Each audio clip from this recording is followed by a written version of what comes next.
me a god. They call me a god.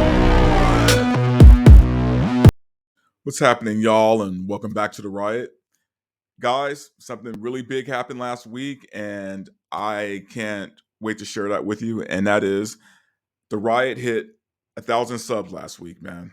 And literally, I could not be happier. And it's all because of you guys. It's funny, man. I remember like back in December, I had made a goal that by my birthday, I wanted to hit 1,000 subs. And I wasn't sure how I was going to do it. And I remember I was like at 700 for a while.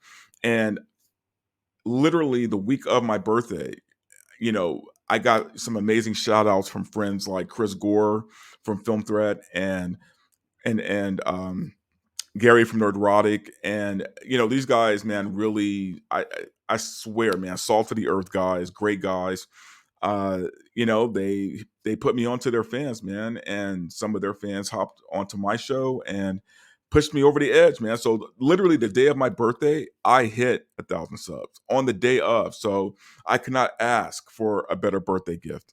And believe me when I say, guys, I don't take any of this stuff for granted, man. Like, look, you guys could be watching any asshole on YouTube, but instead you chose this asshole to watch. And I mean this sincerely from the bottom of my dark, dark heart. Thank you. You guys are amazing. I'm going to continue to just keep it real. I'm going to continue to, speak my speak. And if you're offended, I'm sorry. Well, not really, but I'm always going to keep it 100. So, guys, thank you so much. I appreciate you, man. Big news, more big news actually. I don't want to forget about this. We lost a legend last week, guys. Miss Raquel Welch passed away at the ripe old age of 82. And for some of you younger cats out there who don't know who she is or was, Raquel Welch was an actress from the 60s. She did a lot of genre movies, like I think Attack of the 50th Woman was like her big one. And it's funny because it's a very corny movie, very cheesy movie. And she's literally a 50-foot tall woman. So she's a giant wearing barely nothing. So, very cheeky, very sexy. And I just remember her being, like I said, America's bombshell. You know what I mean? Like every guy, it didn't matter what race he was, like every guy had a poster of her on his wall.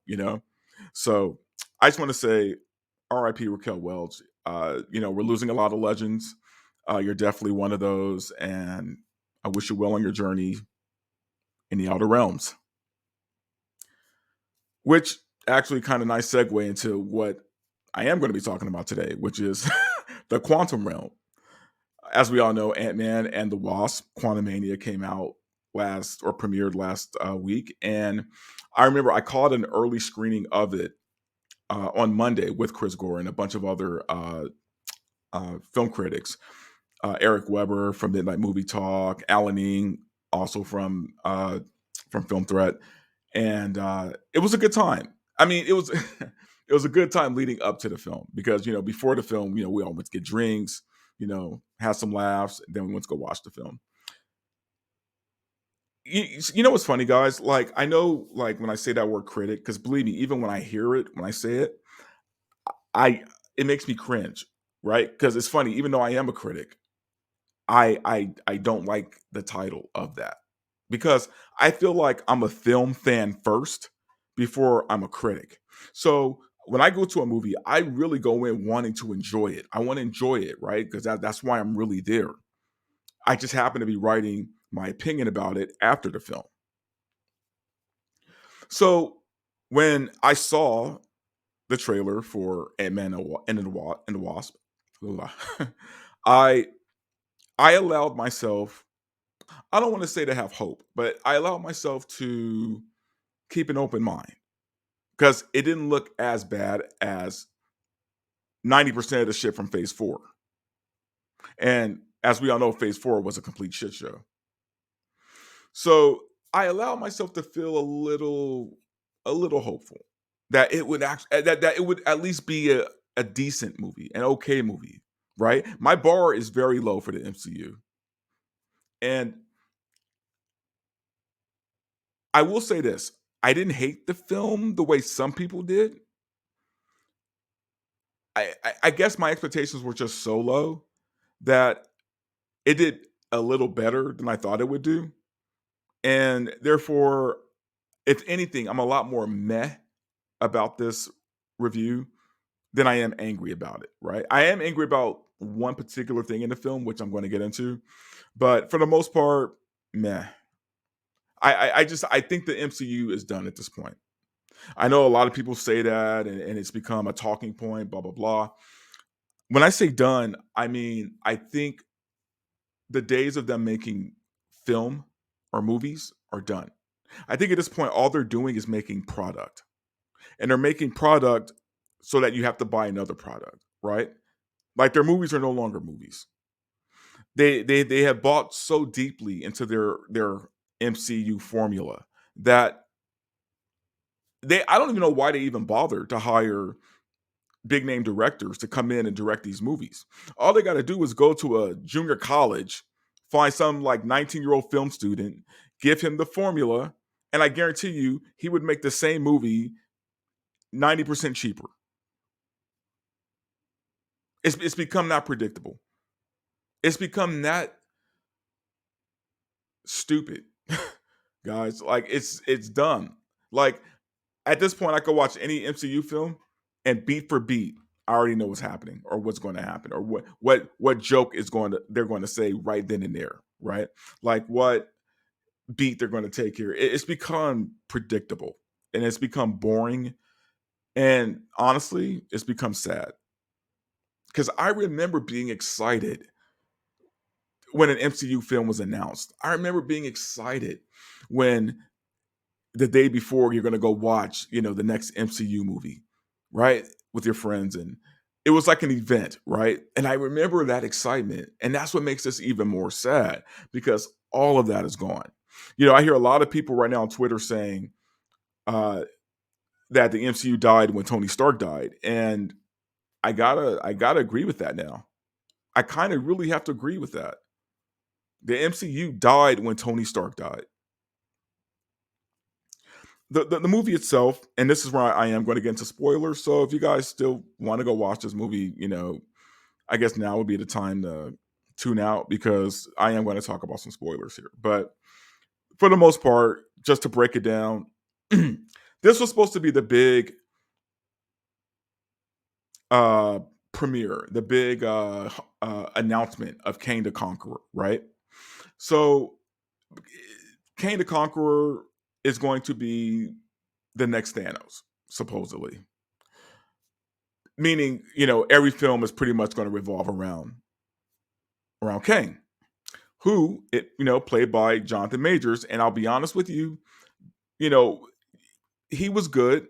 He was good, and I think he was good for maybe 2/3 of the film. I think in the final act, his performance kind of fell apart. But I'll give him his credit that he was imposing for like a couple of minutes. But the story is they get sucked into the quantum realm.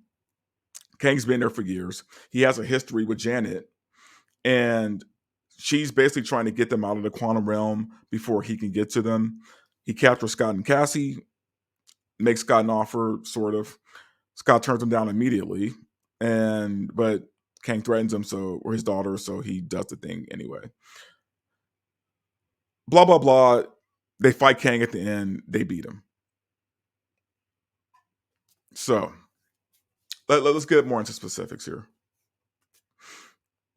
The thing that I don't get about this movie is it's not the same movie that was marketed to us. Because from what I remember of the original trailers was that Scott has lost a lot of time, right? Like in Antman 1, he was in prison most of Cassie's life, so he missed time with her there. And then Infinity War happens, and he loses more time with her there, right? So he's lost a lot of time with his daughter, probably maybe almost 10 years that he's lost. So from the trailer, it makes it sound like Kang is saying, "Hey, I can give you that time back with her," right?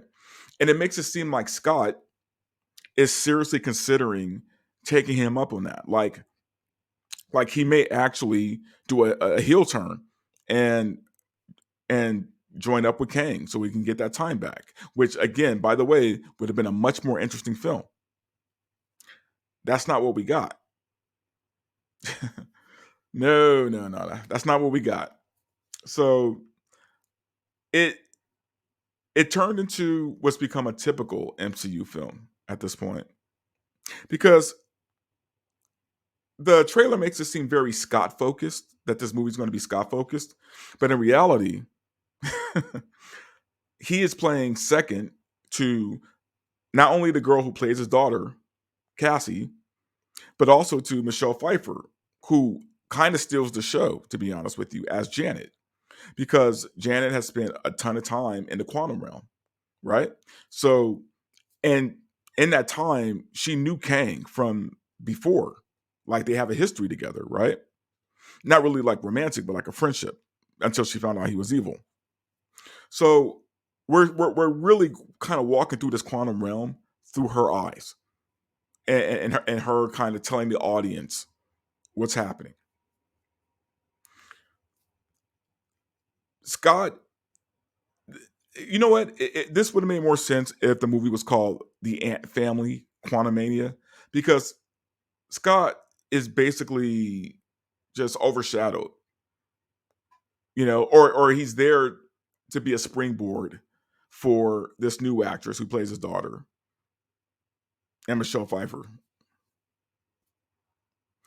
I, I'm not going to get into the you know what some would call the MCU thing, but it is starting to become a pattern, guys. It's starting to become a pattern. I'm just saying. I mean, Wakanda Forever.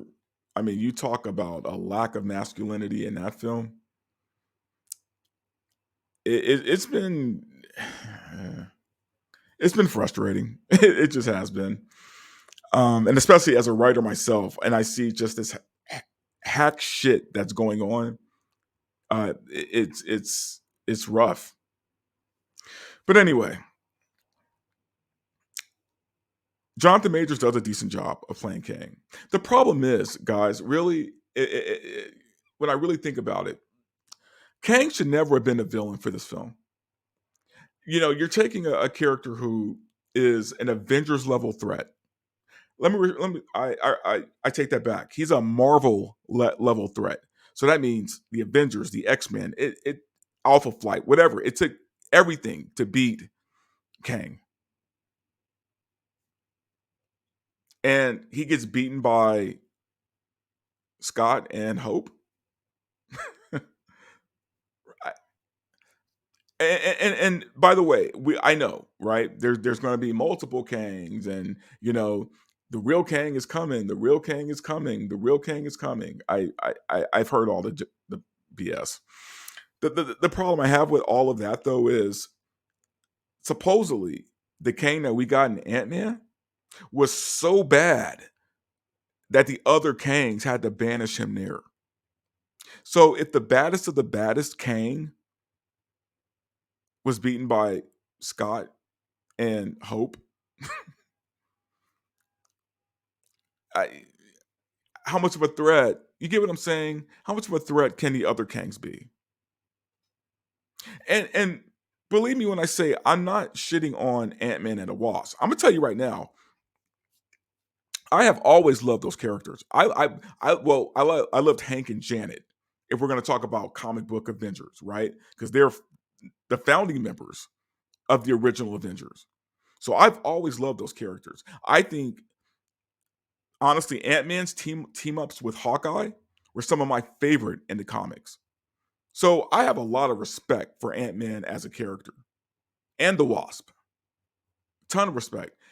My the point is though is in the comic, there's no way Janet and Hank would have beat Kang. No version of him, right? But in Ant-Man, the Kang gets beaten, the Conqueror gets beaten. And let's talk about the quantum realm. So visually, it is very different than most things we've seen in Marvel. I will say they did a decent job of making it seem a lot different than just like outer space or another planet. So I'll give them that much. But there's something about that world that they created that was so hollow to me, right? Just so empty. And just really stupid, unexplainable things like, there's inhabitants that live there and some of them are human. So how the hell did they get there? But yet those people, those humans don't know what humans are. There were obviously a lot of dumb jokes because it's the MCU. And also that's kind of how they set up Ant-Man to be, right? As the comic relief. So the jokes were corny, of course, and they were predictable. I will say that again, Janet does a good job of keeping you at least intrigued as to who Kang is. So I will give her that. Michael Douglas, on the other hand, Hank was asleep for 2 acts of the film, and then like all of a sudden wakes up in the third act. Like Michael Douglas probably had, you know, 3 lines of dialogue in the first 2 acts of the film. I mean, I'm exaggerating, but he didn't speak much. And all of a sudden, he's awake in the third act, commanding an army of ants. It,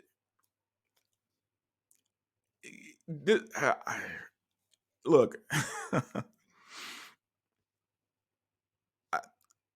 if this is if this is the best the MCU has to offer right now, if this is kicking off Phase 5, right, the MCU is in big trouble, big trouble.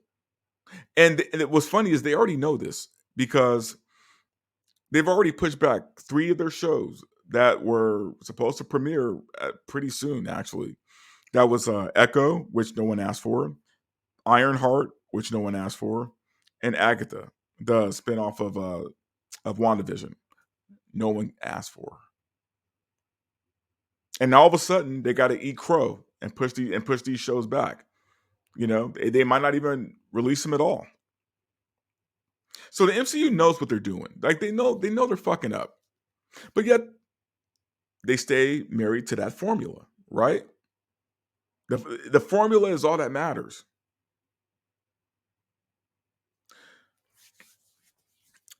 The funny thing is, I haven't even spoken about the worst part of this film yet because I'm about to right now. Because this is the only thing in the film that I could honestly say hurt me.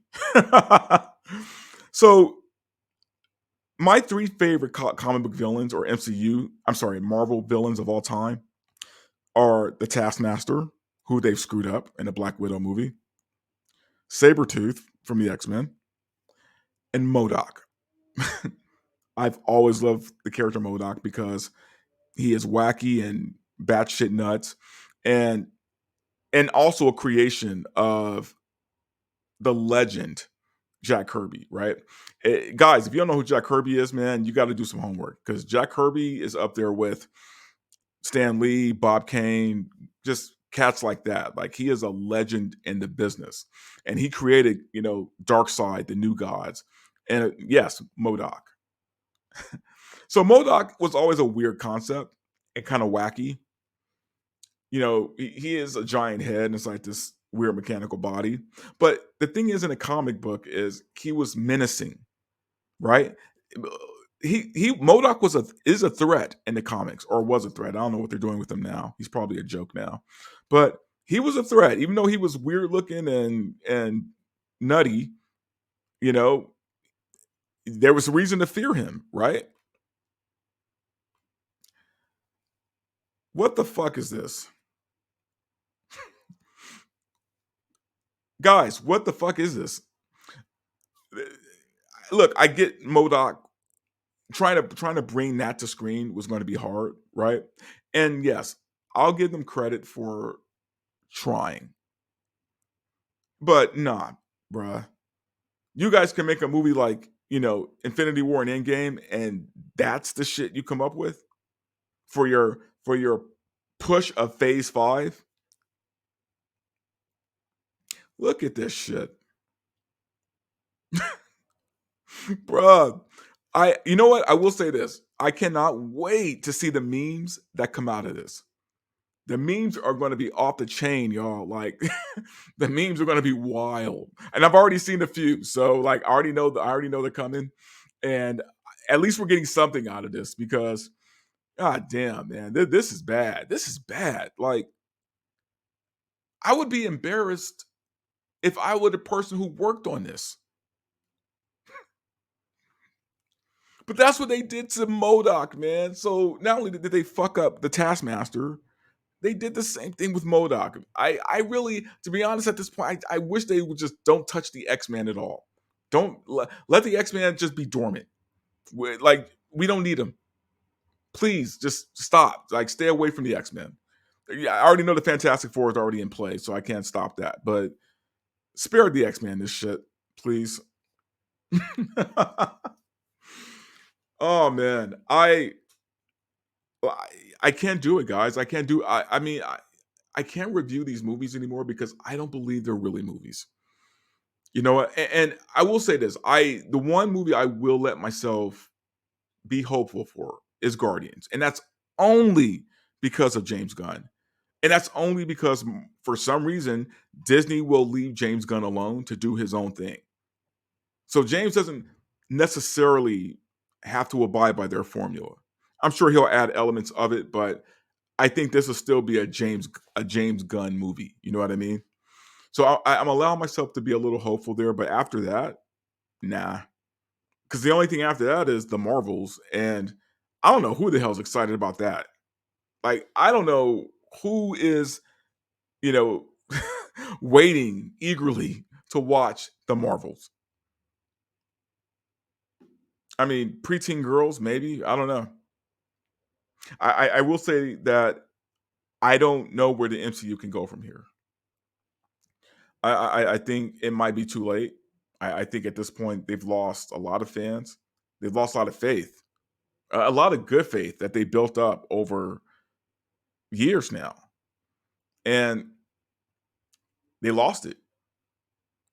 People aren't excited about these movies anymore, and it's not because of superhero fatigue. It's because these stories are bad.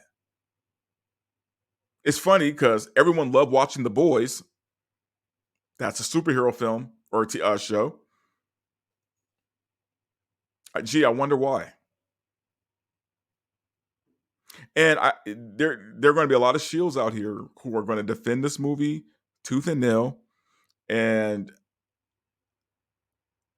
you know what, guys? My thing is, even as a critic, I always say, don't take my advice. I mean, take my advice, but you could take it or leave it. You get what I'm saying? Like, I always say, if there's something you want to see, go see it, regardless of what a critic tells you to do.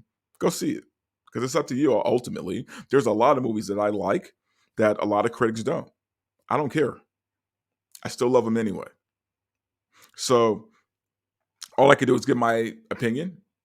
And if that's enough for you, great. If not, go watch the film and have a good time. I will say this though: if you are going to go watch Antman and the Wasp: Quantumania, you might want to knock back a few before you go in, and just kind of, or maybe smoke a bowl. I don't know. Just you want to go in not completely awake, because honestly, I think you might enjoy it more. I think if I weren't lit when I saw it, that I probably would have hated it just as much as the people I went with, but I didn't hate it as bad because, yeah, I was in a good place. Anyway, y'all. Again, thank you guys so much, man. Thank you so much for subbing to the channel. You guys are amazing. If you haven't subbed yet, please hit the subscribe button. And yeah, y'all. Thank you. Thank you. We did it. And I'll talk to you soon.